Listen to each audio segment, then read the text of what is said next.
அனைவருக்கும் வணக்கம். எனது பெயர் ஒய் கிருத்திகா. நான் அரசு பழங்குடியினர் உண்டு உறைவிட தொடக்கப்பள்ளி பேச்சுப்பாறையில் 6ஆம் வகுப்பு படிக்கிறேன். நான் இப்பொழுது இயற்கையை பாதுகாப்போம் என்ற தலைப்பில் ஒரு கவிதையை உங்கள் முன் கூறலாம் என வந்துள்ளேன்.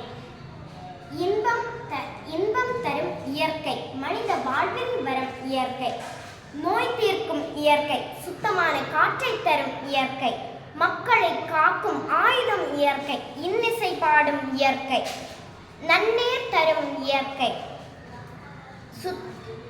சத்தான உணவு தரும் இயற்கை, மனிதன் சொத்தே இயற்கை, மனித இனம் அழிப்பதோ இயற்கை, இயற்கையின் அற்புதம் பல, செயற்கை தரும் அழிவோ பல. இயற்கையை பாதுகாத்து உன் வாழ்க்கையை பாதுகாத்து கொள் மனிதா. நன்றி, வணக்கம்.